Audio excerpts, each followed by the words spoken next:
तो हिस्ट्री को कंप्लीट करने के बाद चलिए आते हैं ज्योग्राफी पे। ये ज्योग्राफी का पहला वीडियो है। इसमें चैप्टर डिसाइडेड नहीं है कि पहला है कि दूसरा है, मतलब पहला और दूसरा दोनों हो सकता है, कुछ कंफर्म नहीं है। तो आप बस इसको देखिए, एसएसटी का है, एसएसटी से रिलेटेड है, एसएसटी का समझकर पढ़िए, बात खत्म।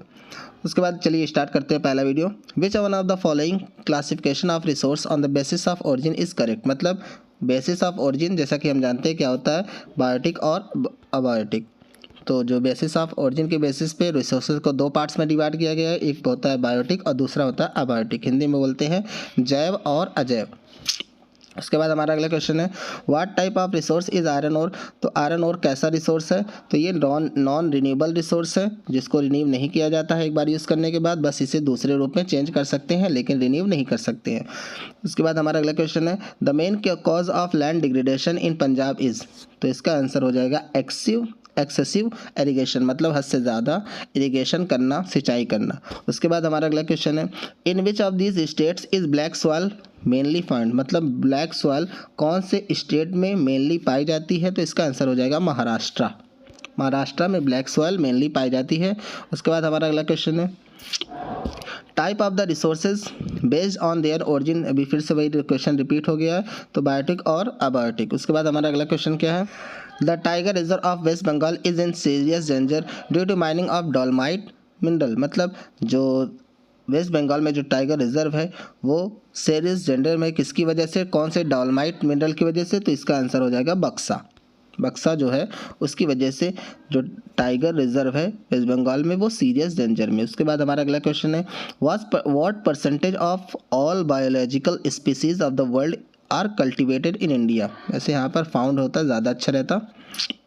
तो मतलब इंडिया में, मतलब जितने भी स्पीसीज़ हैं, बायोलॉजिकल स्पीसीज़ हैं, वो इंडिया में उसका कितना परसेंट हिस्सा इंडिया में पाया जाता है, तो 8%। और इसका अगर नंबर देखें तो लगभग 16 लाख, 16 लाख।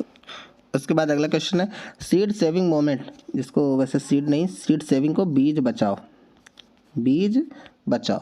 तो सीड सेविंग मूवमेंट या फिर बीज बचाओ आंदोलन जो था, is related to which of the following. मतलब किससे रिलेटेड है, तो इसका आंसर हो जाएगा production of crops without chemical fertilizers by the farmers of Tehri. मतलब तेहरी के फार्मर्स के द्वारा बिना केमिकल फर्टिलाइजर्स का यूज़ किए बिना, मतलब केमिकल फर्टिलाइजर्स का यूज़ किए बिना क्रॉप्स का प्रोडक्शन, मतलब जो क्रॉप्स को बोना, फसल को बोना बिना केमिकल फर्टिलाइजर्स के, और कहाँ पर, तेहरी में। इसी को हम बोलते हैं बीज बचाओ।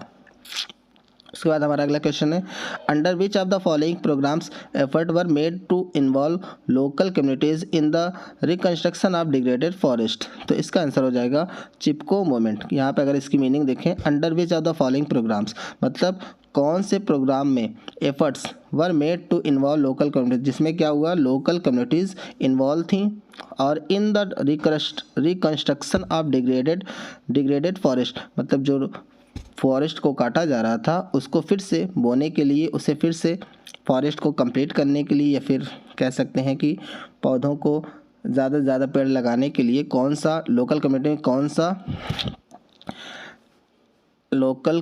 ने कौन सा मूवमेंट किया, तो इसको हम बोलते हैं चिपको मूवमेंट। उसके बाद अगला क्वेश्चन है हमारे पास, the complex system that humans and the other living creatures together form is called. मतलब जो कॉम्प्लेक्स सिस्टम, ऐसा कॉम्प्लेक्स सिस्टम जिसमें ह्यूमंस और जो दूसरे लिविंग बींग्स हैं, लिविंग क्रिएचर्स हैं, टुगेदर एक साथ, फॉर्म इज कॉल्ड, उस मतलब एक साथ फॉर्म करते हैं, इसी को हम बोलते हैं इकोसिस्टम। मतलब जिसमें इंसान और जानवर सभी आते हैं, पेड़ पौधे जितने भी हैं हमारे इकोसिस्टम का ही हिस्सा है। उसके बाद हमारे पास अगला क्वेश्चन है, in which of the following state is Bandhavgarh national park located. मतलब बांधवगढ़ नेशनल पार्क कौन से स्टेट में लोकेटेड है, तो इसका आंसर हो जाएगा मध्य प्रदेश। उसके बाद हमारा अगला क्वेश्चन है, which of the following conservation methods does not involve direct participation of communities. मतलब कौन सा ऐसा कंजर्वेशन मेथड है, कंजर्वेशन का मतलब कोई चीज़ बचाना, तो कंजर्व मेथड है जिसमें कम्युनिटीज़ मतलब कम्युनिटीज़ का डायरेक्ट पार्टिसिपेशन इन्वॉल्व नहीं होता है, तो इसका आंसर हो जाएगा हमारा demarcation of wild life sanctuaries. उसके बाद हमारा अगला क्वेश्चन है, चिपको मूवमेंट इज रिलेटेड टू, किसके, चिपको मूवमेंट किससे रिलेटेड है, फॉरेस्ट कंजर्वेशन से, मतलब फॉरेस्ट को बचाने से। उसके बाद हमारा अगला क्वेश्चन है, in which year was the green India mission started, मतलब ग्रीन इंडिया मिशन कब शुरू हुआ था, तो 2014 से। उसके बाद हमारे पास नेक्स्ट क्वेश्चन है हौज खास वाटर बॉडी, मतलब जो हौज खास है वो कहाँ पर है, दिल्ली में है। उसके बाद हमारा अगला क्वेश्चन है on which river is Salal dam built, मतलब सलाल डैम किस रिवर पर बनाया गया है, तो इसका आंसर हो जाएगा चिनाब। उसके बाद हमारे पास अगला क्वेश्चन है what percentage of the hydrosphere is available as sea water, मतलब हाइड्रोस्फीयर का मतलब पूरे अर्थ का कितना परसेंटेज सी वाटर में अवेलेबल है, तो 97.5, इसका आंसर हो जाएगा 97.5। उसके बाद हमारे पास अगला क्वेश्चन है which are the following is a kharif crop, तो खरीफ में क्या आती है, पैडी आ गई मतलब धान। तो जैसा हम जानते हैं रबी का मतलब राइस नहीं है, तो रबी मतलब राइस नहीं है, तो पैडी जो हो गई हमारे पास खरीफ हो जाएगी। चलो देखते हैं। उसके बाद हमारे पास अगला क्वेश्चन है, तो पैडी मतलब ये धान, राइस तो राइस नहीं है तो मतलब खरीफ है। उसके बाद हमारा अगला क्वेश्चन है, उसके बाद how much population of India is engaged in agriculture work, मतलब एग्रीकल्चर वर्क में इंडिया की कितनी पॉपुलेशन लगभग इन्वॉल्व है, तो लगभग 2/3 पॉपुलेशन, 2/3 पॉपुलेशन किसमें इन्वॉल्व है, एग्रीकल्चर में। उसके बाद हमारे पास अगला क्वेश्चन है which one of the following is not a coarse grain, coarse grain का मतलब होता है मोटा अनाज, जिसको हम कौन खाता है, जो जानवर हैं वो खाते हैं। यहाँ पे कोर्स ग्रेन की डेफिनेशन भी लिखी है, coarse grains refer to cereal grains other than wheat and rice और those use primarily for animal feed or brewing, मतलब जो हम ज़्यादातर किसके लिए यूज़ करते हैं, एनिमल के लिए ही यूज़ करते हैं, तो उसको हम बोलते हैं कोर्स ग्रेन, मोटा अनाज हिंदी में बोलते हैं।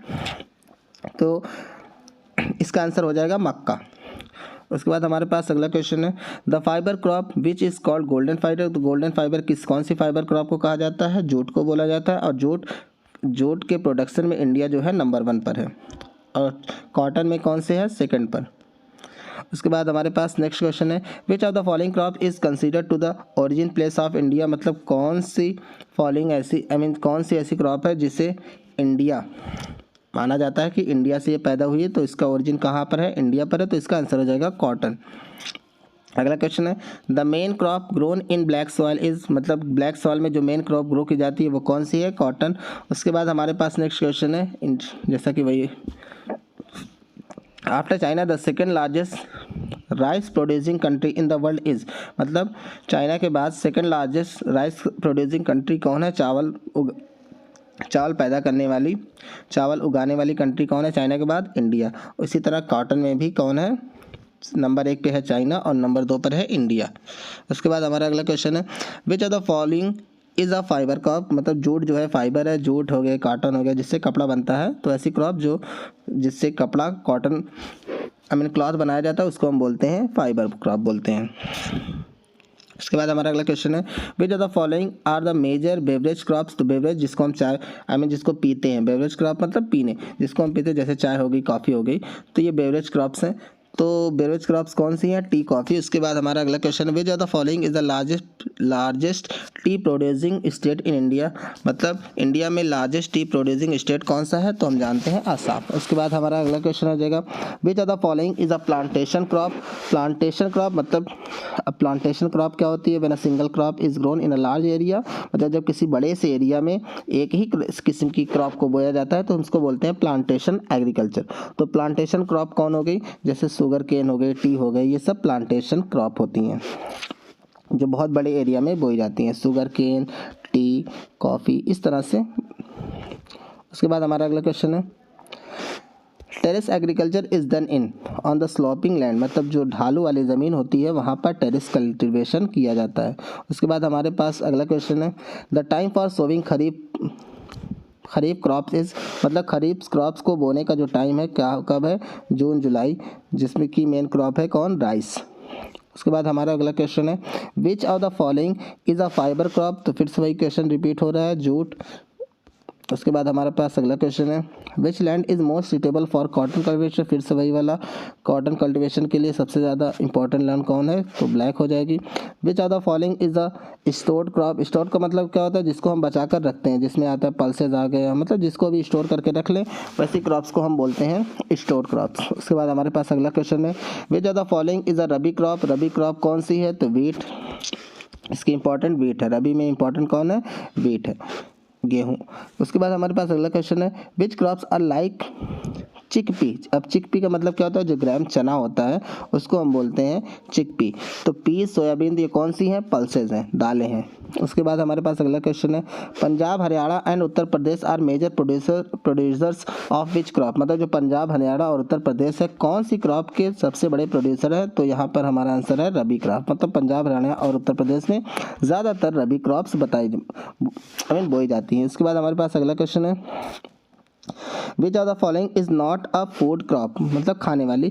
तो जैसा कि हम जानते हैं कॉटन जो है वो फूड क्रॉप नहीं है, उसको हम खाते नहीं हैं, ये फाइबर क्रॉप है। उसके बाद हमारे पास अगला क्वेश्चन है, स्लैश एंड बर्न एग्रीकल्चर जिसको हम बोलते हैं झूमिंग कल्टीवेशन भी बोलते हैं, is found in which of the following state. मतलब कौन से स्टेट में पाई जाती है, तो मतलब कोई 4 ऑप्शन है जिसमें हमारा ऑप्शन हो जाएगा मिजोरम।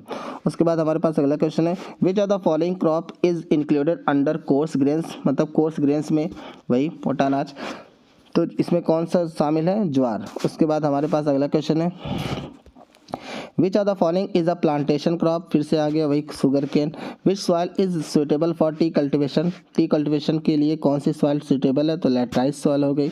उसके बाद हमारे पास अगला क्वेश्चन है, in which of the following states terrace farming is done. मतलब टेरेस फार्मिंग कहाँ पर होती है, तो इसका आंसर हो जाएगा उत्तराखंड। उसके बाद हमारे पास अगला क्वेश्चन है, which of the following is a rabi crop. तो रबी क्रॉप कौन सी है, यहाँ पे ग्राम। जैसा कि हम जानते हैं जो चना होता है ठंडी में बोया जाता है और ठंडी में जो रबी क्रॉप्स को बोया जाता है। उसके बाद हमारे पास अगला क्वेश्चन है, which are the following crops is mainly an example of zaid crop.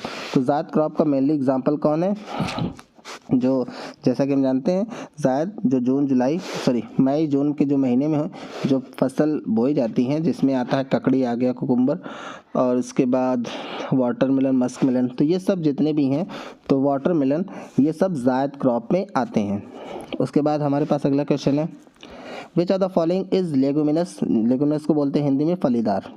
मतलब जिस फलीदार क्रॉप कौन सी है, लेगुमिनस क्रॉप कौन सी है, तो पल्सेस, जितने भी पल्सेस हैं ज़्यादातर वो फल से ही उगती हैं। उसके बाद हमारे पास अगला क्वेश्चन है, what is the time for sowing rabi crops. मतलब रबी क्रॉप्स को बोने का टाइम क्या है, अक्टूबर से दिसंबर तक। मतलब वही जो ठंडी आती है तभी रबी क्रॉप्स को बोया जाता है। उसके बाद हमारे पास अगला क्वेश्चन है, which are the following is a hard soft coal with the best properties. मतलब जो सबसे बेस्ट प्रॉपर्टीज़ कौन से कोल की होती है, तो इसका आंसर हो जाएगा एंथ्रासाइट। उसके बाद हमारे पास अगला क्वेश्चन है, in which type of rocks is petroleum found. मतलब पेट्रोलियम कौन सी रॉक में, किस तरह की रॉक्स में या फिर कहाँ पर पाया जाता है, तो कहाँ पाया जाता है, in substance trap between porous and non porous rocks. मतलब पोरस और नॉन पोरस रॉक्स के बीच में जो सब्सटेंस ट्रैप होता है, जाल होता है, वहाँ पर पाया जाता है पेट्रोलियम। वैसे काफ़ी लंबा टाइम लगता है पेट्रोलियम को होने में। उसके बाद हमारे पास अगला क्वेश्चन है, which mineral is considered the fuel of the present century. तो प्रेजेंट सेंचुरी में ईंधन किसे कंसीडर किया जाता है, नेचुरल गैस को। उसके बाद हमारे पास अगला क्वेश्चन है, which are the following minerals is found in monazite sand. मतलब मोनेजाइट सैंड में कौन सा मिनरल पाया जाता है, तो उसका आंसर हो जाएगा thorium. Which mineral is called black gold. Black gold किसे बोलते हैं, इसका आंसर कन्फ्यूजन होता है, ज़्यादातर लोग इसको कोल समझते हैं, काला सोना कोल को समझते हैं, लेकिन कोल नहीं है बल्कि क्या है, पेट्रोलियम है। इसका आंसर हो जाएगा पेट्रोलियम। उसके बाद हमारे पास अगला क्वेश्चन है, which are the following minerals is formed by the disintegration of rocks living behind a residual weight of the weathered matter. तो इसका आंसर हो जाएगा bauxite. In which of the following rock layers minerals are extracted and accumulated. तो इसका answer हो जाएगा sedimentary basin. तो इस तरह से जो क्वेश्चन था कंप्लीट हुआ। Thank you.